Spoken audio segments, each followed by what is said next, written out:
சுடர் பாப்பா டிசியை பார்க்குறாரு பிரின்ஸ்பாலு. பார்த்துட்டு என்னம்மா ஜெயிலேருந்து நீ வந்திருக்க, டிசி வாங்கி வந்திருக்க, என்ன விஷயம்னு கேட்குறாரு. சண்முக சுந்தரம் நடந்த விஷயம்லாம் சொல்கிறாரு. அதெல்லாம் நான் கொடுக்க மாட்டேன் சீட்டுன்னு சொல்கிறாரு. அவங்க நர்மதா மேடம் வந்து எவ்வளோ ரெக்கமெண்ட் பண்ணுறாங்க. என்ன நர்மதா இந்த பொண்ணுக்கு இவ்வளோ ரெக்கமெண்ட் பண்ணுறேன், சரி நான் சில டெஸ்ட் வைக்கிறேன், கொஷின்ஸ் கேட்குறேன், இது கரெக்டாக ஆன்சர் பண்ண அதுக்கப்புறம் நான் அட்மிஷன் ஃபார்ம் கொடுக்குறேன், அப்ளிகேஷன் கொடுக்குறேன், அதுக்கு முன்னாடி ஒரு என்ட்ரன்ஸ் எக்ஸாம் எழுதணும்னு சொல்கிறாரு. எல்லாத்துக்கும் சுடர் பாப்பா சரின்னு சொல்லிட்டு அவர் கேட்குற கேள்விக்கு எல்லாமே பதில் சொல்லிடுறா. அவரே ஆச்சரியமாயிடுறாரு. இன்னும் இந்த பொண்ணு வந்து இவ்வளோ ப்ரில்லியண்ட்டாக இருக்காளே அப்படின்ட்டு சரிட்டு அப்ளிகேஷன் ஃபார்ம் கொடுக்குறாரு. இது ஃபில் பண்ணி கொடு, எக்ஸாம் வரும், அந்த எக்ஸாமை பாஸ் பண்ணால் தான் உனக்கு அட்மிஷன் சொல்லிடுறாங்க. நர்மதா மேடம் ரொம்ப அக்கறையாக இருக்கிறாங்க. சில கொஷின்ஸ் புக்லெட் கொடுக்குறாங்க, இது படிமா, இது கண்டிப்பாக எக்ஸாமுக்கு வரும், நீ பாஸ் பண்ணிட்டு சுடர் பாப்பா படிச்சுட்டு இருக்குப்பா.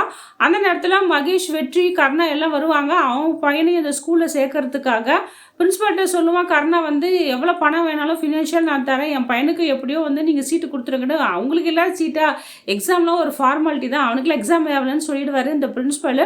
அப்போ சுடர் பாப்பாவை நம்ம மகேஷ் பார்த்து பேசுகிறான். பேசிட்டு உடனே கூட வெற்றியே இருப்பார். வெற்றியை பார்த்தோன்னே கேப்டன் அங்கிள் சொல்கிறான்,